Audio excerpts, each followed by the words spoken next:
வணக்கம். படித்ததில் மிகவும் வலித்த கதை. கதையின் தலைப்பு கைபேசி. வாருங்கள் கதைக்குள் செல்லலாம்.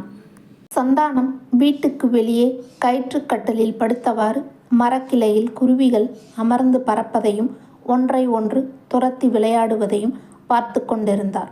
20 ஆண்டுகளுக்கு முன்பு இதே இடத்தில் மனைவி பார்வதி சோறு பரிமாற மகன்கள் பாண்டியனும் சேகரும் மகள் சுந்தரியும் விளையாட்டும் கூச்சலுமாக இருப்பார்கள். பார்வதி மறைந்து 3 ஆண்டுகள் ஆகிவிட்டன. பிள்ளைகளும் திருமணமாகி நகரத்துக்கு சென்று விட்டனர்.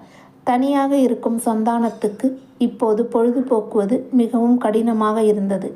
அதனால் இப்படி சின்ன சின்ன விஷயங்களை ரசித்து மனதில் அசை போடுவது அவருக்கு வழக்கமாகி போனது. சந்தானம் தனது பழைய செல்போனை எடுத்து மெதுவாக அதை தடவி பார்த்தார். ஏதோ கோளாறு இருக்க வேண்டும் என்று மனதில் நினைத்தவர் அருகிலுள்ள செல்போன் பழுது பார்க்கும் கடைக்கு நடந்து சென்றார்.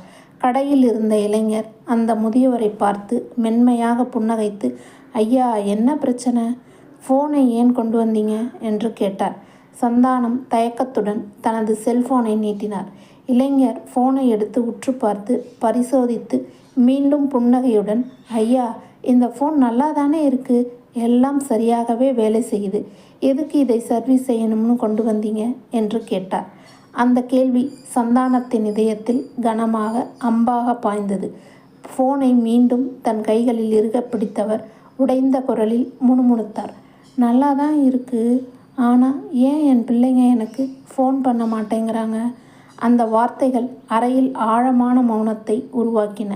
இளைஞரின் முகத்தில் இருந்த புன்னகை மறைந்து அவரது இதயமும் கனத்தது. சந்தானத்தின் கண்ணீரில் தனிமையின் வலியும் பிள்ளைகளின் அன்புக்காக ஏங்கும் ஒரு தந்தையின் இதயமும் தெரிந்தது. நண்பர்களே, இந்த கதை நமக்கு ஒரு முக்கியமான பாடத்தை சொல்கிறது. இன்றைய வேகமான உலகில் வாழ்க்கையின் பரபரப்பில் நாம் எவ்வளவு மூழ்கியிருந்தாலும் நம்மை வளர்த்து நமக்காக எல்லாவற்றையும் தியாகம் செய்த பெற்றோரை மறந்து விடாதீர்கள். ஒரு சிறிய அழைப்பு, சில நிமிட உரையாடல் அவர்களுக்கு உலகத்தையே கொடுத்துவிடும். அவர்களின் இதயத்தில் ஒளியை ஏற்றுங்கள்.